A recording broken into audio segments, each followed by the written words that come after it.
আসসালামু আলাইকুম ভিউয়ার্স, আশা রাখছি সবাই খুব ভালো রয়েছেন এবং সুস্থ রয়েছেন। তো বন্ধুরা, আমাদের প্রাইভেসি টেক থেকে আমি চলে আসলাম আপনাদের সাথে নতুন আরও একটি ভিডিও শেয়ার করতে। তো বন্ধুরা, আজকে আমি আপনাদেরকে দেখাবো যে কীভাবে আমরা ফেসবুকে স্টোরি দিতে পারি বা মেসেঞ্জারে স্টোরি অ্যাড করতে পারি, ঠিক আছে। তো বন্ধুরা, আপনারা যারা জানেন না যে কীভাবে ফেসবুকে বা মেসেঞ্জারে স্টোরি বা ডে অ্যাড করতে হয়, তারা জাস্ট ভিডিওটি ফলো করুন। আমরা চলে যাচ্ছি আজকের মূল ভিডিওতে, সাথে থাকবেন।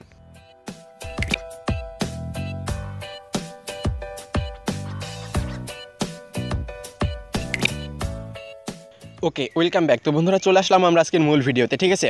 তো বন্ধুরা, মূল ভিডিওতে চলে আসার পর আপনারা হয়তো অনেকে ভাবছেন যে কীভাবে ফেসবুকে ডে দিতে হয় বা মেসেঞ্জারে স্টোরি দিতে হয়, এই টপিক্সের উপর আবার ভিডিও। তো বন্ধুরা, এটা কিন্তু অনেকটাই সিম্পল, যারা জানেন শুধুমাত্র তাদের ক্ষেত্রে, ঠিক আছে। এবং যারা জানেন তারা কিন্তু জানেই না যে কীভাবে ফেসবুকে বা মেসেঞ্জারে স্টোরি বা ডে অ্যাড করতে হয়, ঠিক আছে। তো বন্ধুরা, আপনি যদি জেনে থাকেন যে কীভাবে ফেসবুকে বা মেসেঞ্জারে ডে স্টোরি দিতে হয়, তাহলে কিন্তু আপনি চাইলে এই ভিডিওটা স্কিপ করে যেতে পারেন। আর যদি আপনি না জানেন তাহলে কিন্তু ভিডিওটা দেখতে পারেন, কারণ ভিডিওটা আপনার জন্য অনেকটাই গুরুত্বপূর্ণ এবং আপনি এখান থেকে শিখে নিতে পারবেন যে কীভাবে ফেসবুকে বা মেসেঞ্জারে ডে অ্যাড করতে হয়, ঠিক আছে। তো বন্ধুরা, এখন আমি আপনাদেরকে দেখাবো যে কীভাবে ফেসবুকে বা মেসেঞ্জারে ডে অ্যাড করতে হয়। তো বন্ধুরা, আপনি যদি চান যে আপনি ফেসবুকে বা মেসেঞ্জারে আসলে স্টোরি অ্যাড করবেন বা স্টোরি দিবেন, সেক্ষেত্রে আপনি জাস্ট আপনার ফোনে যে ফেসবুক অ্যাপসটা আছে সেইখানে ক্লিক করে ফেসবুক অ্যাপসের ভিতর চলে আসবেন, ঠিক আছে। তো আমি এখান থেকে জাস্ট আমার ফেসবুক অ্যাপসটা ওপেন করে নিচ্ছি। ওকে, তো বন্ধুরা, ফেসবুক অ্যাপসটা ওপেন হয়ে যাবার সাথে সাথে আপনারা কিন্তু এইখানে দেখতে পারবেন যে অনেকে কিন্তু এখানে স্টোরি অ্যাড করে রেখেছে বা ডে অ্যাড করে রেখেছে, ঠিক আছে। তো এখন যদি আপনি চান যে আপনিও একটা ডে বা স্টোরি অ্যাড করবেন এখান থেকে, তাহলে কিন্তু আপনি এটা করতে পারবেন খুবই সহজে, ঠিক আছে। তো এর জন্য আপনি যেটা করবেন সেটা হচ্ছে আপনার এই অপশনটাতে চলে আসার পর এইখানে দেখবেন যে আপনার প্রোফাইলের পিকচারটা এখানে কিন্তু দেখা যাবে, অর্ধেকটা বা ফুলটাই দেখা যাবে। এবং এখানে কিন্তু আপনি একটা অপশন পাবেন যে প্লাস আইকন, ঠিক আছে। আপনি যদি চান যে একটা স্টোরি এখানে অ্যাড করবেন, তাহলে আপনি জাস্ট এই প্লাস আইকনের উপর একটা ক্লিক করে দেবেন, ঠিক আছে। তো আমি এখান থেকে জাস্ট প্লাস আইকনের উপর ক্লিক করে দিচ্ছি, কারণ আমি আপনাদেরকে এখন একটা ডে এখান থেকে অ্যাড করে দেখাবো। সো বন্ধুরা, আপনি যখনই প্লাস আইকনের উপর ক্লিক করে দিবেন, তখনই কিন্তু আপনার গ্যালারির যে সমস্ত পিকচারগুলো আছে বা ফটোগুলো আছে সেগুলো কিন্তু এখানে দেখা যাবে, ঠিক আছে। তো এখানে কিন্তু ভিডিও থাকলে ভিডিওটাও দেখা যাবে, আপনি চাইলে এখানে ভিডিও অ্যাড করতে পারবেন, ঠিক আছে। তো বন্ধুরা, আপনারা কিন্তু দেখতে পাচ্ছেন যে আমার গ্যালারির কিন্তু অনেকগুলো ফটো এখানে চলে আসছে। এখন আমি এখান থেকে যে কোনো একটা ফটো এখান থেকে আপনাদেরকে অ্যাড করে দেখাচ্ছি। তো আমি এখান থেকে এই ফটোটা সিলেক্ট করে নিচ্ছি। তো আপনারা যদি চান যে এখান থেকে আপনি কোনো ফটো সিলেক্ট করে নেবেন, এখানে কিন্তু আপনার গ্যালারির সমস্ত ফটোই দেখা যাবে। অথবা আপনি যদি চান যে আপনি স্পেসিফিক ফোল্ডার থেকে কোনো পিকচার এখানে সিলেক্ট করবেন, তাহলে আপনি জাস্ট এখানে দেখবেন যে গ্যালারি অপশন আছে, এখানে ক্লিক করবেন, ঠিক আছে। তো বন্ধুরা, এইখানে ক্লিক করবার পর কিন্তু আপনার ফোনের যে অ্যালবামগুলো আছে বা যে ফোল্ডারগুলো আছে সেগুলো কিন্তু সব এখানে আপনি দেখতে পারবেন, ঠিক আছে। এখান থেকে চাইলে কিন্তু আপনি ওই ফোল্ডারে ক্লিক করে সেই ফটোগুলো বা সেই ফটোটা আপনার কাঙ্ক্ষিত ফটোটা সিলেক্ট করে নিতে পারবেন, ঠিক আছে।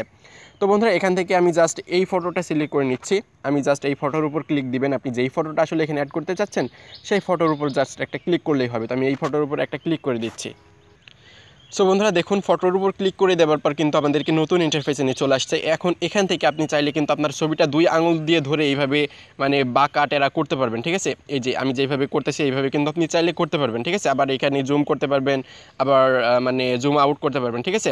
তো এইভাবে আপনি যেইভাবে চাচ্ছেন সেইভাবে আপনার ফটোটা এখানে আপনি সিলেক্ট করে রেখে দিতে পারবেন। তো আমি এইভাবে রাখছি। তো এইভাবে রাখার পর আপনি যদি এইটা ডান দিকে বা বাম দিকে এইভাবে স্ক্রল করেন, তাহলে কিন্তু দেখবেন যে আপনার যে ফটোটা সেইটাই কিন্তু ফিল্টার চেঞ্জ হচ্ছে, ঠিক আছে। এই যে আমি আবার করলাম, দেখুন এটা কিন্তু আবার ফিল্টার চেঞ্জ হলো। আমি আবার করলাম, আবার চেঞ্জ হলো, ঠিক আছে। তো আপনি এইভাবে কিন্তু চাইলে ফিল্টারও চেঞ্জ করতে পারবেন, আবার চাইলে জেনারেলভাবেও রাখতে পারবেন, ঠিক আছে। তো আমি এইভাবেই রাখছি। এখন যদি আপনি চান যে আপনার ফটোর উপর আপনি কিছু একটা লিখবেন, তাহলে কিন্তু আপনি এই যে এখানে যে আইকনটা আছে এর উপর ক্লিক করলে কিন্তু আপনি এখানে কিছু লিখতে পারবেন, ঠিক আছে।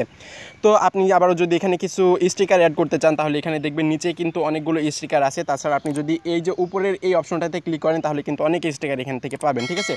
তো আমি এখান থেকে একটা স্টিকার অ্যাড করবো। আমি জাস্ট স্টিকারের উপর ক্লিক করলাম, দেন আপনি স্ক্রল ডাউন করে একটু নিচে নামবেন, দেখবেন অনেক স্টিকার কিন্তু এখানে থাকবে, ঠিক আছে। তো আমি এই স্টিকারটা এখান থেকে সিলেক্ট করে নিচ্ছি, আমার এই স্টিকারটা ভালোই লাগছে। দেন এই স্টিকারটা এখান থেকে সিলেক্ট করে নেবার পর আপনি এইটা কিন্তু যেখানে সেখানে মুভ করে এইভাবে রাখতে পারবেন, ওকে। সো বন্ধুরা, আপনি এখানে আপনার ফটোটা যেভাবে রাখতে চাচ্ছেন সেভাবে রেখে দিবেন, কিছু লিখতে চাইলে কিছু এখানে লিখে দিবেন, স্টিকার অ্যাড করতে চাইলে স্টিকারও অ্যাড করে দেবেন, ঠিক আছে। দেন বন্ধুরা, সব কিছু কমপ্লিট হলে এখানে একটা অপশন দেখতে পারবেন যে শেয়ার একটা বাটন আছে, আপনি জাস্ট এই শেয়ার বাটনে একটা ক্লিক করে দেবেন, ঠিক আছে। তো আমি শেয়ার বাটনে একটা ক্লিক করে দিচ্ছি। তো আমি এখানে ক্লিক করে দিলাম, দেখুন কি হয়। এটা প্রসেসিং হচ্ছে, কিছুক্ষণের মধ্যেই কিন্তু এটা অ্যাড হয়ে যাবে আমাদের ফেসবুকে বা মেসেঞ্জারের স্টোরিতে, কিন্তু কিছুক্ষণের মধ্যেই এটা অ্যাড হয়ে যাবে। ঠিক আছে, সো বন্ধুরা আপনারা শেয়ার বাটনে ক্লিক করে দেওয়ার পর দেখবেন যে এটা শেয়ারিং হচ্ছে, এখানে কিছুক্ষণ লোডিং নেবে, লোডিং নেওয়া পর্যন্ত আপনি ওয়েট করে নেবেন। দেখুন বন্ধুরা এটা কিন্তু সাউন্ড করে আমাদের এটা কিন্তু অ্যাড হয়ে গেছে। ঠিক আছে, তো বন্ধুরা আপনারা কিন্তু দেখতে পারেন যে আমরা খুবই সহজে কিন্তু এখানেও কিন্তু একটা অন্যদের মতো করে এখানে কিন্তু একটা স্টোরি বা ডে অ্যাড করে দিতে পারলাম। ঠিক আছে, এই স্টোরিটা এখন কিন্তু অন্যরা আমার এই স্টোরিটা কিন্তু দেখতে পারবে ফেসবুক থেকে। ঠিক আছে, তো বন্ধুরা এভাবে কিন্তু আপনারা খুবই সহজে চাইলেই কিন্তু ফেসবুকে ডে বা স্টোরি অ্যাড করতে পারবেন। ওকে, তো ভিডিওটি ভালো লাগলে অবশ্যই একটা লাইক করে যাবেন, কেমন লেগেছে এটা জানিয়ে একটা অবশ্যই কমেন্ট করে যাবেন, এবং এমনই হেল্পফুল ভিডিও যদি নেক্সট টাইম আমার থেকে এবং আমাদের এই চ্যানেল থেকে আরও পেতে চান তাহলে অবশ্যই আমাদের চ্যানেলটিকে সাবস্ক্রাইব করে পাশে রাখা বেল আইকনে ক্লিক করে রাখবেন। তো বন্ধুরা বিদায় নিচ্ছে আজকের মতো, নেক্সট ভিডিও আসা পর্যন্ত সবাই খুব ভালো থাকবেন, সুস্থ থাকবেন, খোদা হাফেজ।